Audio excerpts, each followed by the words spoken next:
Welcome to Dextor Plays BattleTech. Hey, just a quick note before we get into the gameplay here. This first episode is going to be just mostly narrative, the creation of the character, mech and stuff, and also the first tutorial mission. If you're wanting to get right to the action, go to the second episode. Otherwise, enjoy this narrative deep dive and maybe even me getting a little bit teary once or twice. I know. Take care. Woohoo! It's time to play BattleTech. I got up like early this morning because it was supposed to release today. It's the 24th of April, and I've been clicking the button for like a couple hours now, trying to get this thing to download and unlock. I used to play this game way back in the 80s. I just dated myself, forgive me, but this was a really good game. I loved the game not only for the gameplay mechanics, which were pretty good. But for the world in which it was in, I could feel myself getting drawn in to the overall context that allowed me to build a narrative in my mind about where things were going and what we were doing. It's really a fun environment. And just for those who don't know this environment, BattleTech is set in a world in where the Earth has expanded across the galaxy, and then something's happened to Earth. It's no longer around, I believe. But it had developed a huge central government, the Central Defense League, I believe it's called, or we'll see that here shortly, but it developed an overall, Star League was what it was called, the government. And it really advanced the technology, and it built mechs like this. Since then, the Star League fractured, broke down into a variety of different factions, and those factions, where they continue to fight with one another, have lost some of the level of technology that the Star League once had. And so the BattleMechs that are made from both materials that can be reproduced and some materials that cannot be reproduced, which makes the mechs very valuable. And so you'll see both mechs running around, and you'll see things like vehicles and stuff running around, because the vehicles can be produced in mass where the mechs cannot. You need to have the underlying infrastructure for the mech to be able to do that. I think in the original game was all the muscle tissue basically was non-reproducible, and so you had to scavenge that off of other mechs, and so there's this continuing reduction of all of the available mechs, and this almost fevered desire to find Star League caches that were laid about to try to recover more of that technology to keep the engine running and also to learn from it. So let's jump into this world and see how well they did. I've seen some gameplay, and it feels like they've done a pretty good job of pulling in the story. There's a whole slew of books on this. I haven't read a lot of the books, but like I said, I did play the game quite extensively, so I'm hoping to see some decent gameplay here. The gameplay I have seen, it sometimes has been frustrating to watch when people who have not played the game before are doing things that are questionable, and we'll talk about some of that as we go through. And of course, I'm sure to make my own set of mistakes, and we'll see how well that goes. Withdrawing from a contract is a smart option if it looks like the payout won't be worth the repair bills. Yeah, so something else about the game is you have armor on top of your mech. Blown off armor is easy to replace and repair. It doesn't even cost any time or money, but everything internal does. All right. Kamea of House Urano, High Lady of the Oregon Reach, Protector of Coromidere, and the Sword of Restoration. But I am not a hero, no matter what the stories say. A hero would have sacrificed more, compromised less. A hero would have done better. You know this, of course. You were there.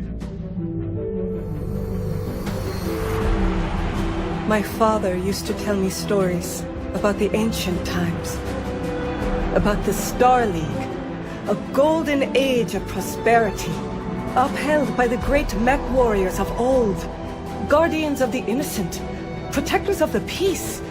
I always dreamed of following in their footsteps. I was too young to see the truth of things. After all, it wasn't heroism or a noble cause that won me the throne. It was hiring a mercenary, skilled enough, perhaps ruthless enough, to carry the day. Hiring you. I still don't know if you fought for honor or for the thrill of it, for belief in my cause, or just in my money. But whether it was your noble heart or mercenary mind, your actions gave us hope. That makes you a hero in the eyes of history. Whether you believe it, that's up to you.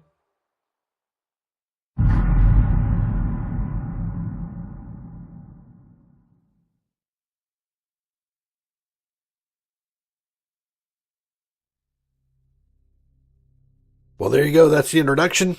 And I can already tell from the voice acting, I think I'm going to like it.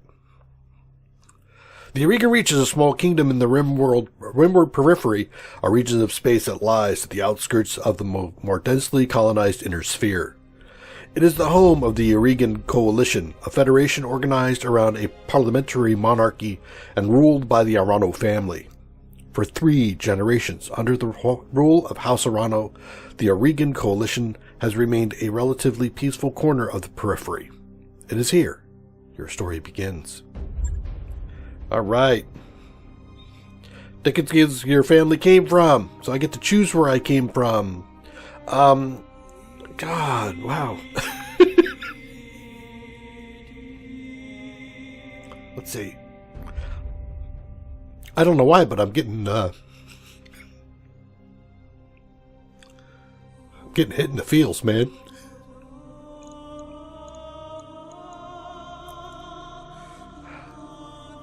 I think Kurita is what I really liked. If I remember right, Kurita was very Japanese in thing. Here they are, combined, tend to be fierce, disciplined, and relentless. Let's take a look at the beginning of these. Passionate, enduring, honor, hardy, well-equipped, and dedicated and steadfast. But I'm going to go Lyran. We're going to go Lyran. I'm of noble birth. Though immigrants to the Aurigan Reach, your family soon established a comfortable presence in a small backwater system on the edge of the Aurigan space. By the time you were born, your family had become a de facto ruling noble of the system's only inhabited planet.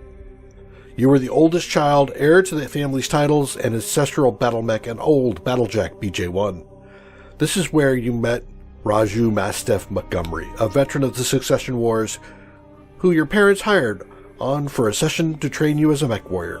Raju was a strict but capable teacher, and you quickly became a skilled pilot under his tutelage. It was an uneventful life. Until the day after your 16th birthday when... Ooh. Let's see now. Do I want to go with betrayal, died in an accident, bankruptcy, struck out on our own? Well, generally the theme of Dextor and the wolf pack is we go out, we survive. So survival. I think we're going to strike out on our own. Piloting and tactics. All right, so let's talk a little bit about what these things are. Gunnery, tactics, piloting, and guts. It depends on what I want to do as to what I pick up here. Piloting is really about maneuvering, getting evasion, and avoiding damage. Gunnery is about just hammering stuff. Tactics is more of the commander. You get to be able to sensor lock stuff. You can get better at indirect fire. Guts is just taking the damage. I kind of like doing the whole piloting tactics thing, actually, and so this is going to be pretty good. It makes me the scout, and I don't mind it at all. I like kind of being the scout, the sneaky one. All right, out on your own, you fell into the life of a let's see, soldier for more gunnery, frontier pirate for some guts, a gladiator for the gunnery, an Intersphere Merc for the tactics, Rimworld Freelancer for the tactics, or merchant guard for the gunnery. Freelancer. I like that. You roam the riverboard periphery as a freelancer, signing on to whatever odd contracts you could find as a mech warrior for hire. It was a solitary life, but as you became more comfortable with the iterant lifestyle, you found that you were able to make a decent living helping people on the frontier. Sounds great. Until years later, you crossed paths with Raju Mastiff once again. While running a routine patrol for the local government on the outskirts of the Eureka Reach, you were set upon by pirates and left for dead. Raju happened to be visiting the capital city and picked up your distress call. Upon rescuing you, he offered you a job in the House Areno Royal Guard. So it is that you find yourself reunited with your old mentor, preparing your ancestral blackjack for guard duty on the coronation day of the Lady Camilla Orano. Alright, so we're taking a picture here, huh? Alright.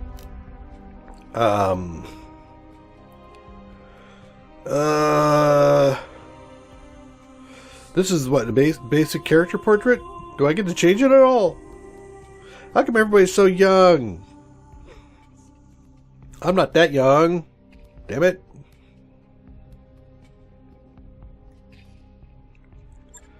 We will go here. That dude. Let's customize him. Makeup? Really? You get makeup? Do we want a tat? Ooh. Scorpion.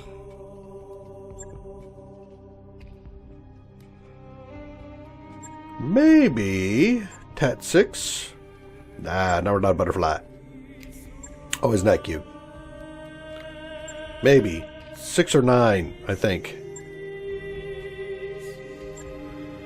Wow, a lot of customization here. Holy smokes.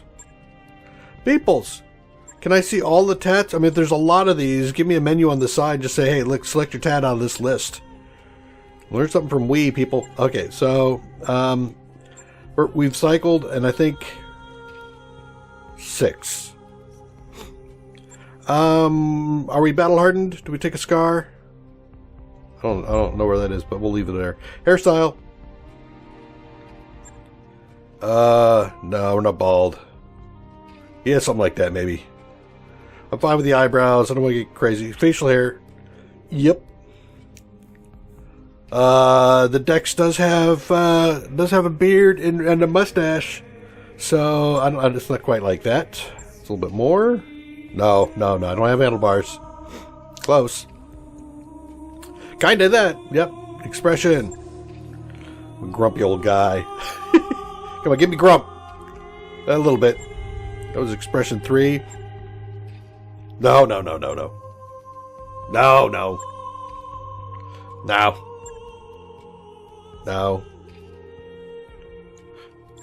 Yeah, we'll leave that. 9. Where's my complexions? Oh, wait. Lines. Face line. Yeah, facial lines. There we go. Hair roots. Get some gray going in there. Get more gray going in there. Hair tips. Yeah, if I do it all gray, what's it look like? Really? That's not gray.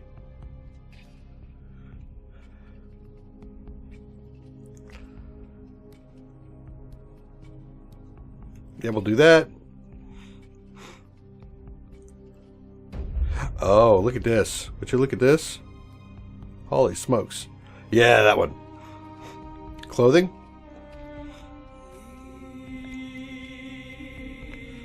A little bit of armor in there. I like that. Yeah, how about that?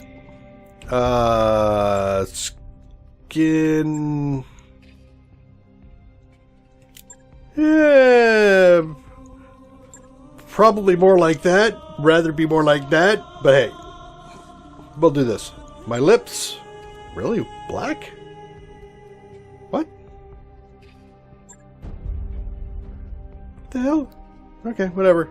Makeup. We don't have to do a whole lot of makeup. So we'll leave it like that. Let's save. There we are. Call sign. Arctic Wolf. First name, Dextor. Last name, Malthorn. Pronoun, he, she, they, he. They, she, it. Oh, there we go. Hold on. Okay, if I do that during gameplay, you can all yell at me. Yes, discard my damn changes. Alright, leave me alone. We wanted tattoo number 6.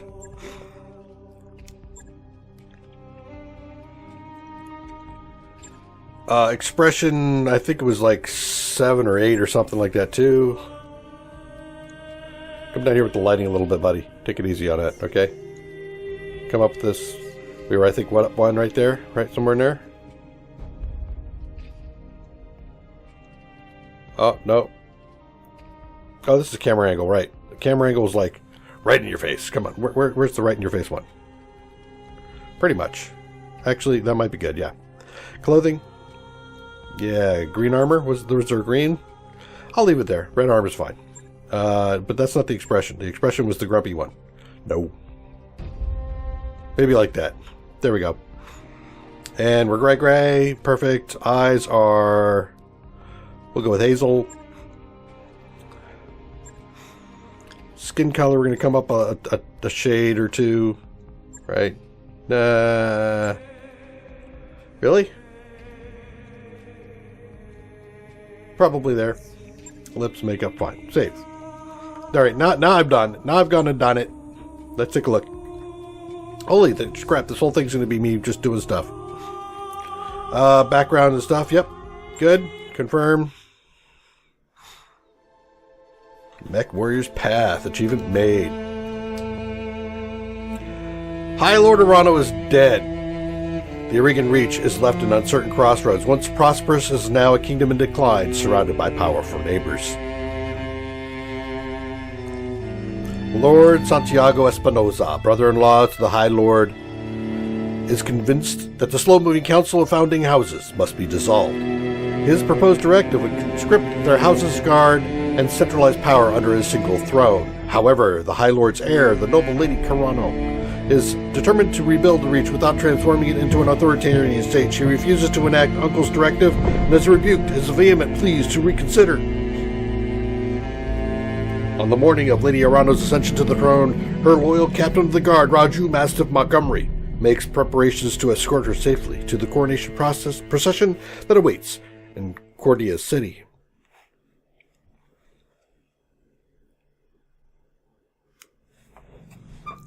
Coronation Day, Arano Summer Palace, 8:53 local time. Hell, I'm up that early? What?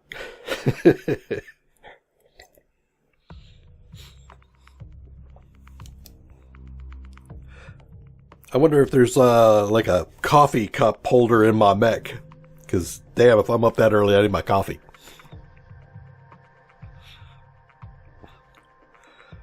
Alright, so this episode is probably going to be all the creation and probably the first tutorial mission that I think you have to go through. And then I'll cut into something a little bit more substantial in the fighting. So I'll probably put some kind of a warning in the beginning to say, hey, this is all what that's about. Just in case you just hear my voice.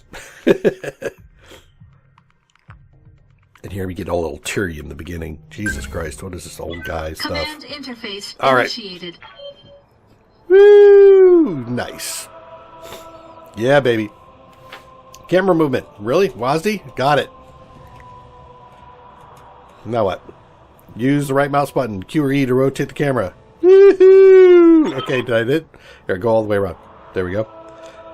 Okay, Arctic Wolf. I had the Espinosa refit yards rush the repairs on your Blackjack. Looks like it's all in one piece, but we should run some diagnostics on it just to be sure. Standard field tests. You know the drill. More importantly, though, I want to tell you more about the job I brought you out here to do. Do me a favor and get the BattleMech moving. Let's see if there are any kind of kinks in the actuators. You betcha, sir. Alright, so click on the MechWarriors portrait I'll or come press right tab. out and say it, So kid. click on him. I wasn't completely honest with you the other day. There's gonna be more to this job than escort duty.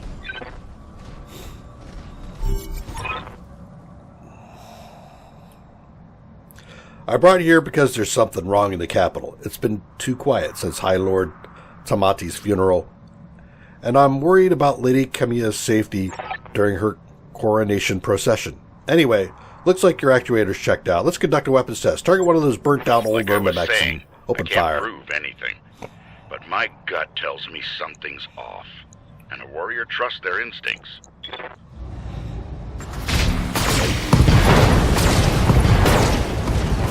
Woohoo! Woohoo! Oh, Jesus Christ, really? Enemy mech. I blew everything off of it. You think? Yeah, that isn't happening normally. Good shot. Your guns are in working order, at least. Yes, they are. We're going to have to talk about some stuff here while we do this. Let me do a little interface rundown. I've been training Lady Arano since she was 14 years old. She can be naive at times, and proud, but I have no doubt that she'll be a just and effective ruler. It's on us to see her safely to Koranda City. I'll rest easier once she's in the capital, with her cousin Victoria by her side. Lady Victoria, well, she's only been training under me for a single season, but she's already shaped herself into one of the strongest MechWarriors I've ever seen. Reminds me a lot of you, truth be told. Anyway, we should run a check on your targeting computer. You see that drone over there, the one moving through the tree line? Put some burn on it for me. And then, when it turns, take it out with a rear angle shot.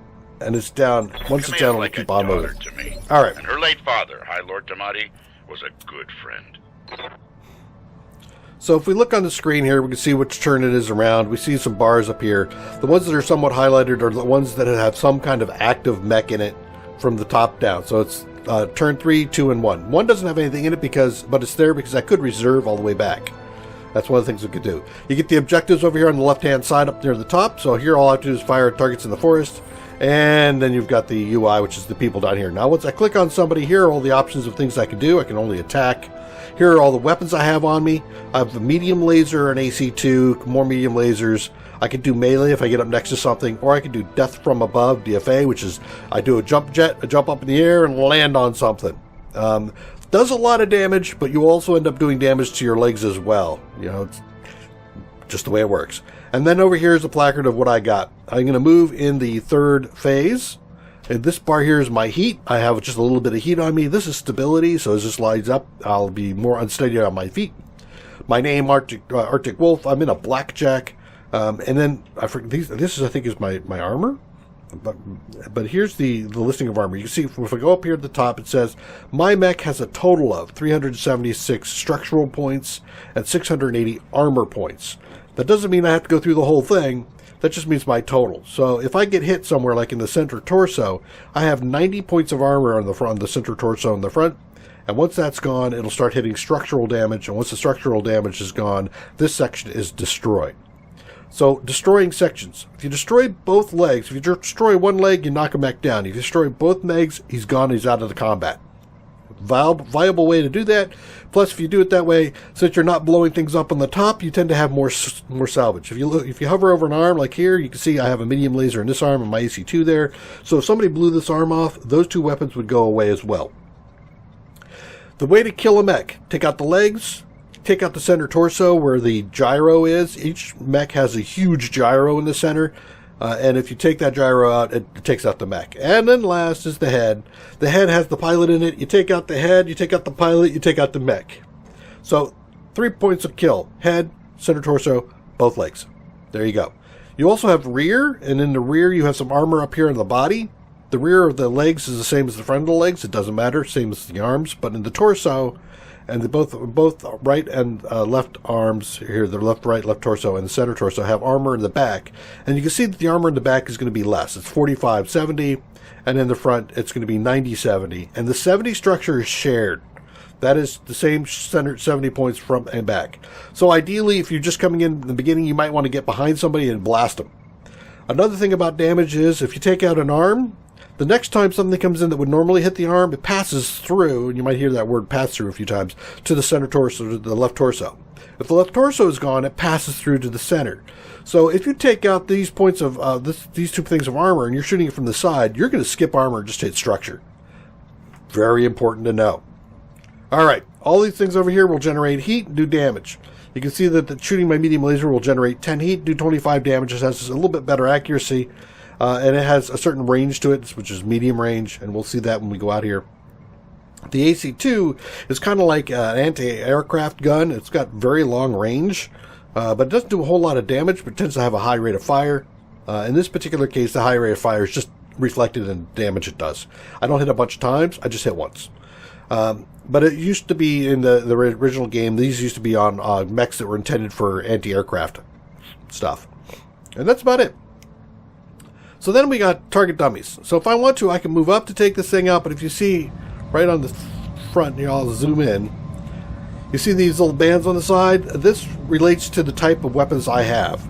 So the first weapon list is medium laser. That's the outside band. You see it in orange. That means I've got a really good chance to hit. I'm in the most effective range for it. The next one is the AC-2. It says I'm not in the best range for it, but this thing is easy to hit, so I'm just like, I got max ability to hit at it. So let's go ahead and target this thing. We'll fire. I'll talk some more about it in a second. Woohoo! There's the damage floating up. White numbers mean I'm hitting armor. Yellow numbers mean I'm hitting structure. And he runs away. He's been a loyal companion to command You think so? since they were kids. Aside from you, there's no one I'd rather have by my side in a fight. Typically, in each combat, I'll have a chance to move first and then fire. It's always move and then fire, unless you have a special ability, which you get later on in piloting, which allows you to fire and move. Get some hit and run tactics. So here, what I'm going to do is I'm going to just go ahead and shoot it again with everything. You can see my heat's building up a little bit, but hey, who cares, right? So we click on this again, and now I get a portrait just like I see down here. This is telling me how much armor. Total armor for the tank is 322 armor with 121 internal. No, actually, it's structure. If I hover over any part, it'll tell me, for example, in the turret, there's 70 armor. In the front, there's 33 armor left. This is going to move in phase 2. It's a medium vehicle, and it will tell me what the loadout is. And in this particular case, this guy's just a target dummy. He's got nothing. Woohoo! Bye-bye. Enemy unit destroyed.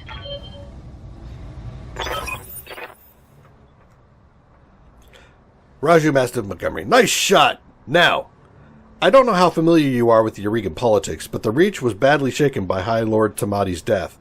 It needs a smooth transfer of power, and Kamea belongs on the the throne.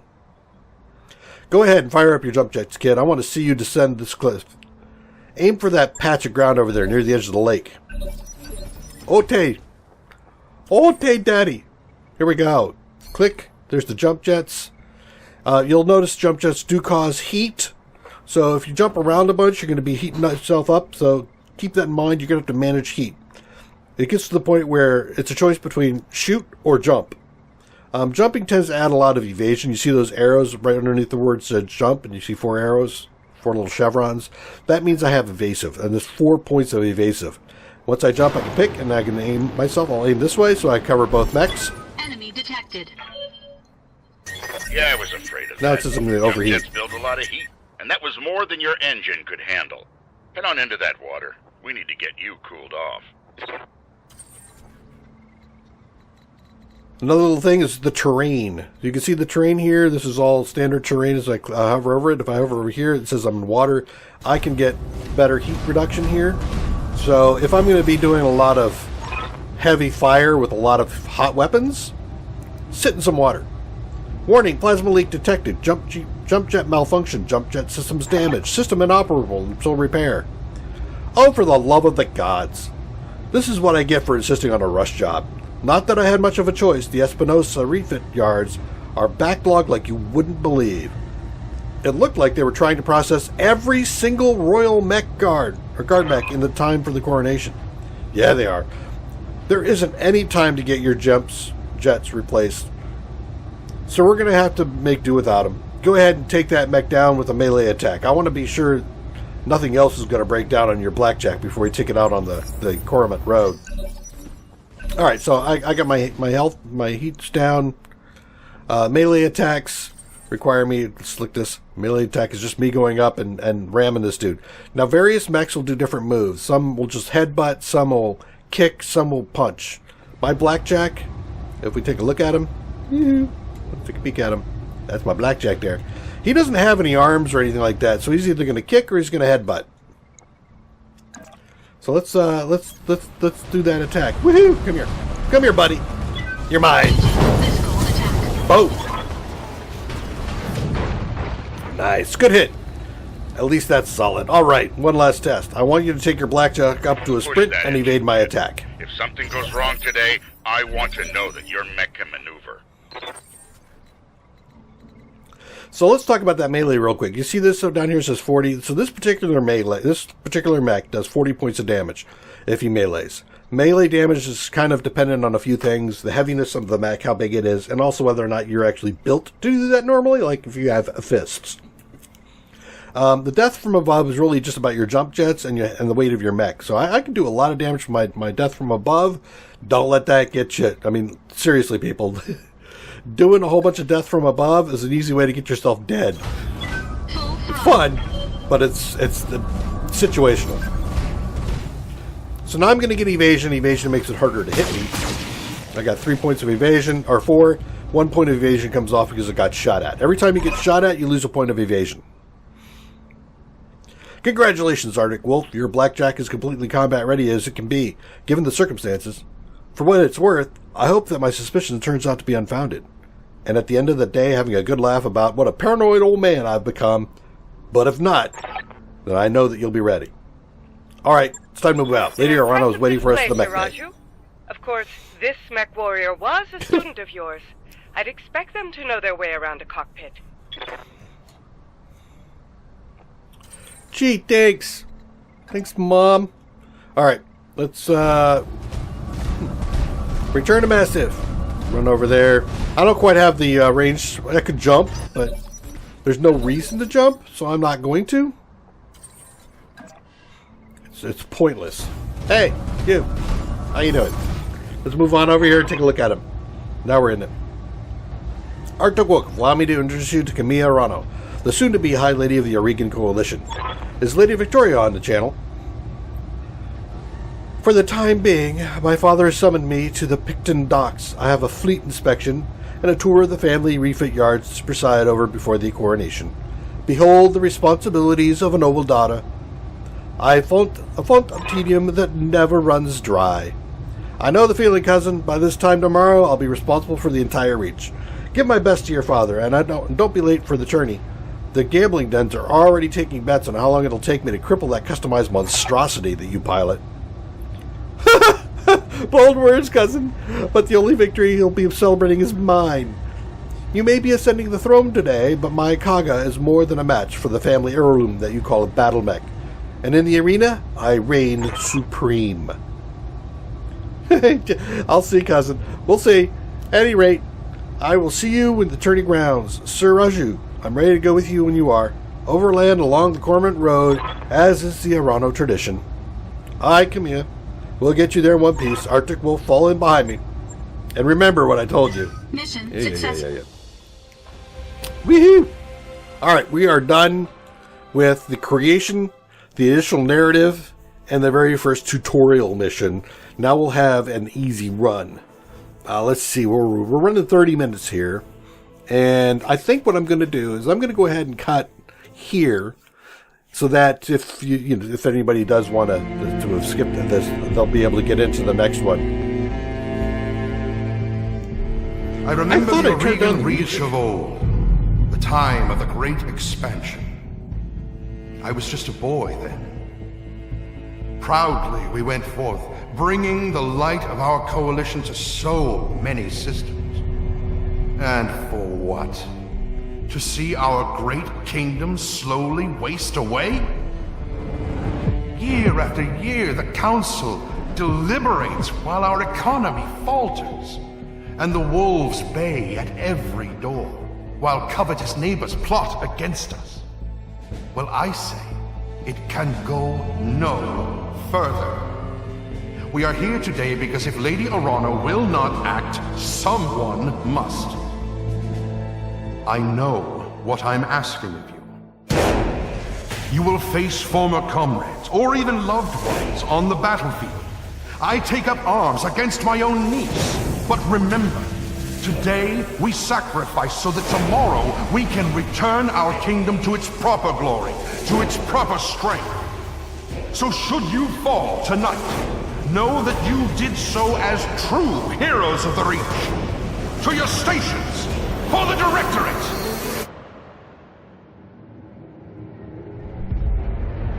Uh-oh.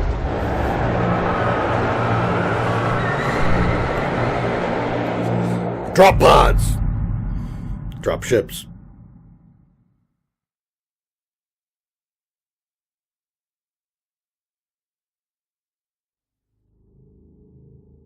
Coronation Day, city outskirts. And this is where we will come back. Thanks for joining me. Take care. Bye-bye. Thanks for watching another episode of Dexter Plays. Subscribe to join the pack and leave a like. I'm creeping through the shadows and the corners of your mind. I go where the wind blows. I run but I don't hide. I hear the call of the wild, whispering the name. No, I can't be tamed. My heart belongs to the night. I'm alone, I'm alone, I'm a lone wolf.